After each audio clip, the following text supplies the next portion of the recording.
Allah Teala Zariyat suresi 55. ayette buyurur ki: "Ve zekkir fe inne zikra tenfe'ul mu'minin." Hatırlat, həqiqətən hatırlatmaq möminə fayda verər.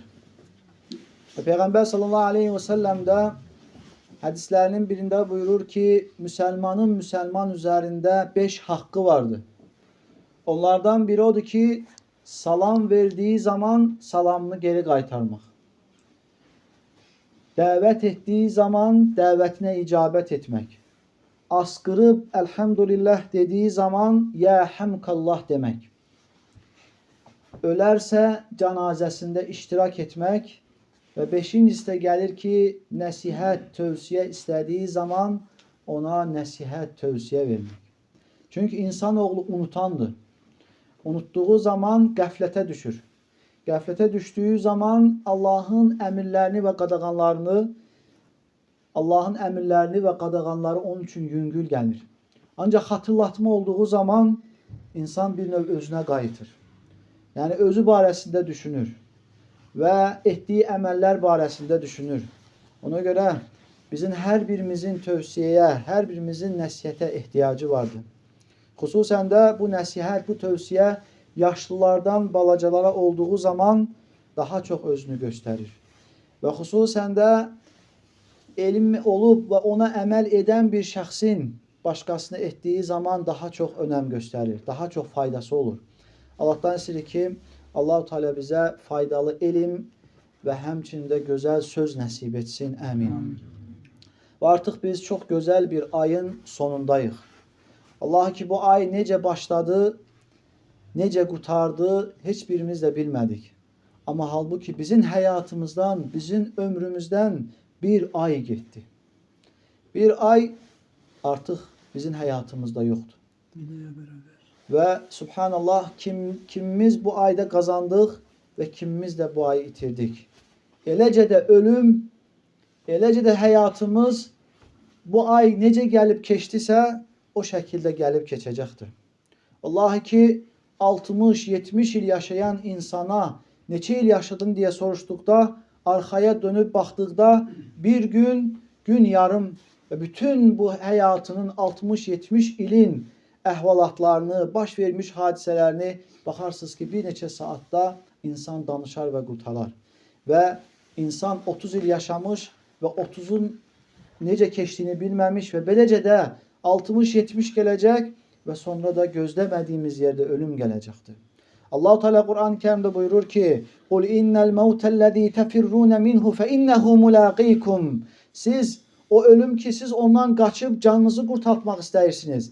Halbuki o ölüm sizə önünüzdən qarşılayacaq, önünüzdən gələcəkdir. Yəni ölüm elə bir şeydir ki, vallahi ki, heç kim ölümdən qaçıb qurtara bilməyəcəkdir. Ona görə insan, müsəlman hər an ölüm üçün hazır olmalıdır. Bəzilərimiz, Allah bizi sabit etsin, Ramazan gəldiyi zaman müsəlman kimi davranırıq. Bütün məscidlərə, namazlarda və həmçinin sədəqə və həmçinin digər pis əməllərdən, içki məclislərindən, qumar stollarından, zina bataqlığından və bunun kimi digər boş-boş yerlərdən, məclislərdən uzaq oluruq. Amma Ramazan bitdiyi zaman, vallahi ki, heç bəlkə də çoxumuzun namazı qalmır. Elə bil ki, sadəcə namaz bizə Ramazan ayında vacib olmuşdur. Peyğəmbər sallallahu aleyhi ve sellem buyurur ki: "El-əhdullezî beynena ve beynehum es-salah." Bizimlə onlar arasında olan fərq, əhd namazdır. Fəmən tərəkəhə fəqad kəfər. Kim onu tərk edərsə artıq küfr etmiş sayılar. Həqiqətən insanın üzərinə düşən böyük vaciblərdən, ən böyük vaciblərdən biri də namazdır. İslamın 5 dayağı vardı.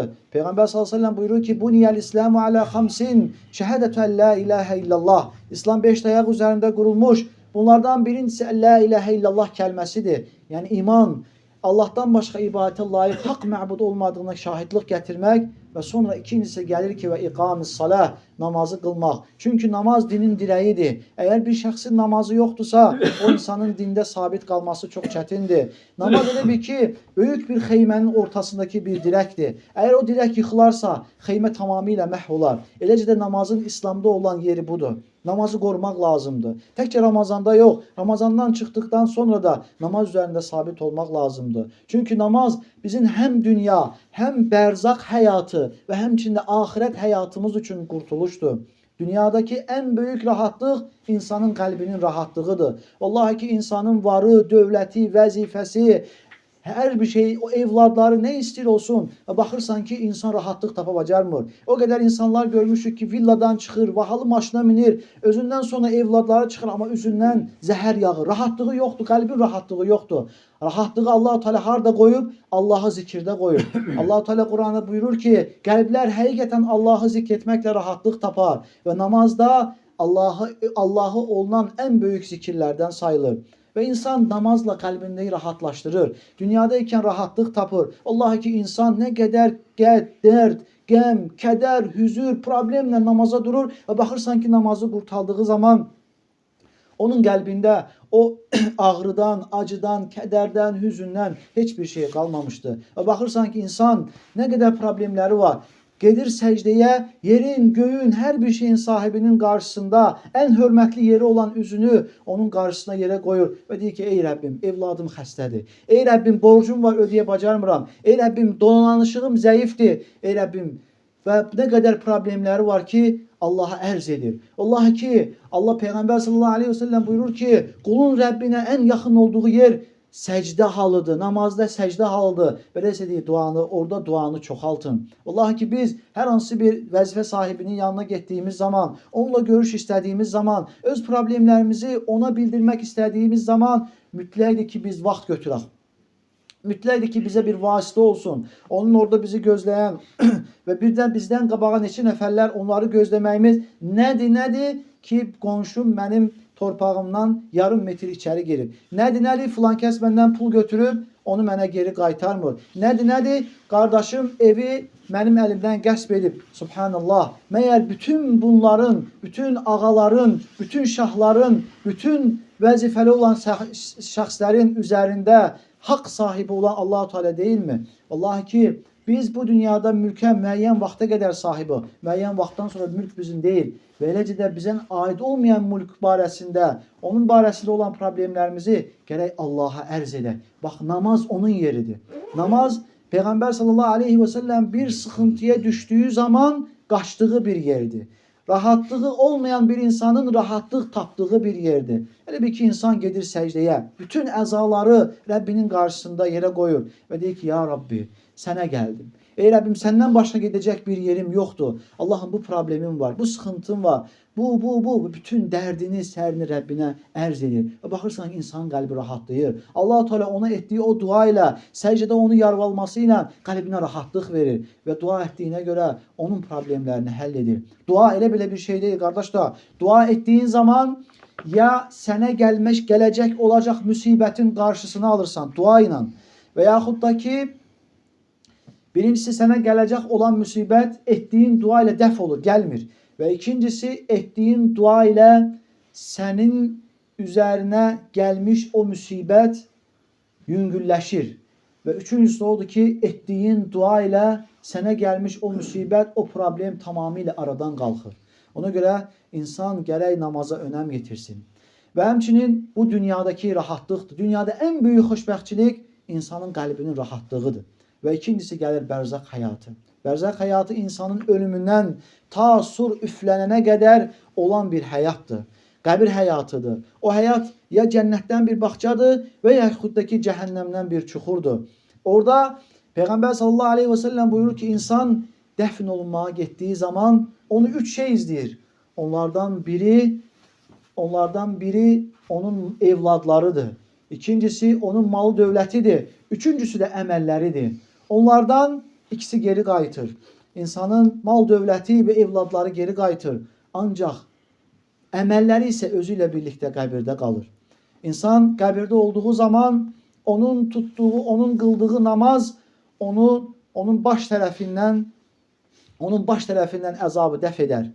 Və verdiyi sədəqə sağ tərəfdən və bu cür digər ibadətlər var ki, insan qəbirdə olduğu zaman etdiyi bu ibadətlər qəbir əzabını ondan uzaqlaşdırar. Və həmçində ən gözəl sonluq da namaz qılan üçün ahirətdə verilən sonluqdur. Peygamber sallallahu aleyhi ve sellem buyurur ki, qiyamət günü quldan ilk soruşulan sual namaz olacaqdır. Əgər namazdan yaxşı keçərsə, digər əməllərdən də yaxşı keçəcəkdir. Qiyamət günü qulun ilk baxılacaq namaz fərz namazlar olacaqdır. Əgər fərz namazlarında naqislik varsa, onun sünnə namazlarından götürülərək fərz namazları tamamlanacaqdır. Nə xoşbəxtdir ki, o şəxs namazdan düzgün keçər. Peyğəmbər sallallahu aleyhi və səlləm buyurur ki, mən hafada aleyhə, kim bu namazları qoruyarsa, kənət ləhu nuran və burhanən və nəcətən yevməl qiyamə, qiyamət günü onun üçün nur olar, dəlil olar və qurtuluş olar.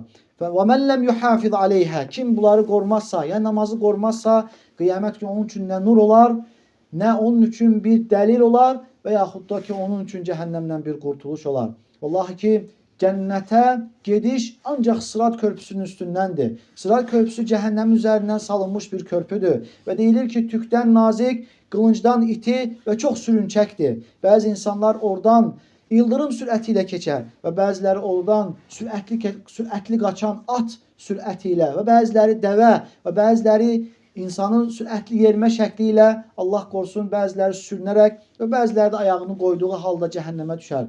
Və insanın qiyamət günü o sıratı tapması üçün nura ehtiyacı var, nura. Çünki sırat körpüsündən qabağa zülmət vardır.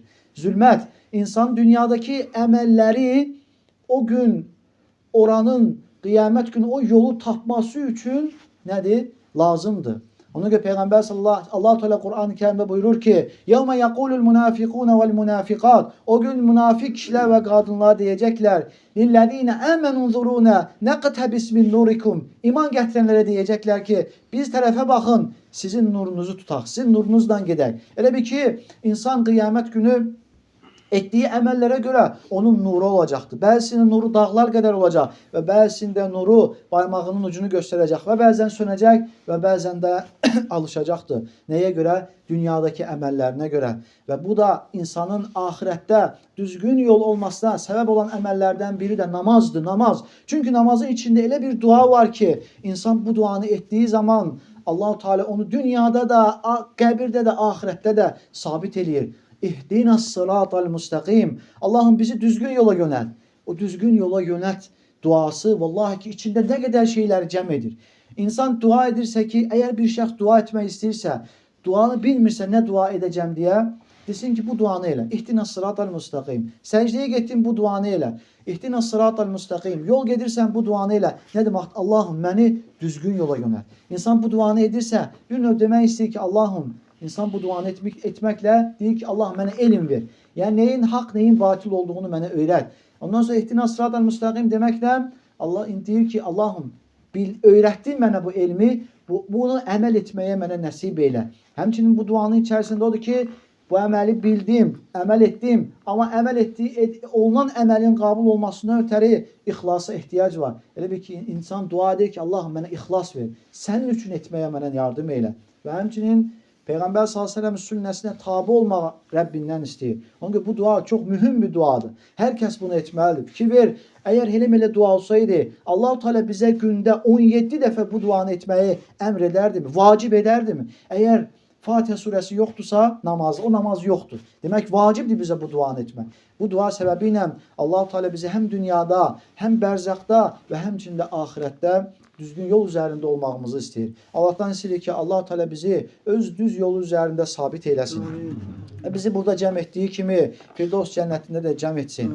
Və bizi, evladlarımızı, yoldaşlarımızı, bacı qardaşımızı, bütün hər bir qohumlarımızı sorğu-sualsız olaraq cənnətə, Firdevs cənnətinə girməyi nəsib etsin. Allahdan istəyir ki, Allah-u Teala bizdən bu Ramazan ayını qəbul etsin. Və bizdən sonra və bundan sonra illərlə inanaraq, savabını Allahdan gözləyərək, Qədr gecəsinə yetişərək, inanaraq, savabını Allahdan gözləyərək Ramazan aylarına yetişmək nəsib etsin. Ramazan ayına yetişmək həqiqətən böyük bir nemətdir. Ramazan ayı elə bir gecə var ki, Qədr gecəsidir. Bu gecə 84 ildən daha üstündür. Yəni 84 ilə bərabər. İnsan 10 il əziyyət çəkərsə, bu 10 gündə, Ramazanın son 10 günündə, bunu da tək gecələrində 5 gündə çalışarsa, subhanallah, 840 il ibadət etmiş kimidir. Fikir verin. 20 ili keçirərsə, nə qədər? 1680 il təsəvvürü nə deməkdir? Məyər insanın ahirətini qazanması üçün, cənnəti qazanması üçün böyük bir fürsət deyilmi? Ona görə, deməli, 2 nəfər olur Peyğəmbər s.ə.v vaxtında, biri şəhid olur. və üstündən bir il keçir, digər dostu dünyasını dəyişir. Və başqa bir yuxuda görür ki, ikinci ölən, şəhid olmayan dostu cənnətə birinci girir. Və gəlib Peyğəmbər sallallahu aleyhi və səlləmə buyurur ki, ya Rasulullah, belə bir yuxu gördüm. Axı o birincisi şəhid olmuşdu. Nə üçün cənnətə ikinci girdi? Və deyir ki, məyər o Ramazana yetişmədimi? Qədir gecəsi yetişmədimi? Baxın, subhanallah, fəzilətə baxın. Nə qədər böyük bir fəzilətdir. Ona görə Allahdan istəyirik ki, Allah-u Teala bizi öz ibadəti üzərində sabit eyləsin. Amin. Və bu məscidləri daim dolu olmağı nəsib eyləsin. Amin. Ramazan ayının Rəbbi bütün ayların Rəbbidir. Ramazan ayında olunan ibadətlər elə bilinməsin ki, Ramazandan sonra kəsilir. Gecə namazı hər zaman vardır. Gecə namazı hər zaman vardır. Sadəcə təravih formasında qılınması təkcə Ramazanda vardır. Allahdan istəyir ki, Allah bizi dini üzərində sabit eyləsin. Amin. Və razı qaldığı şəkildə bu dünyada yaşayıb və razı qaldığı şəkildə bu dünyadan köçməyi nəsib etsin. Amin. Allahdan istəyirəm ki, Allah Teala bizi öz doğru yol üzərində sabit etsin ölənə qədər və ölüm anında da kəlmə-i şəhadət gətirərək sevinənlərdən etsin və sorğu-sualsız cənnətə ailəmizlə, yaxınlarımızla, sevdiklərimizlə birlikdə girənlərdən etsin. Amin. Subhanəkəllahumma və bihamdik. Nəşhədu ən la illə ənt nəstəğfiruka və nətubu ileyk.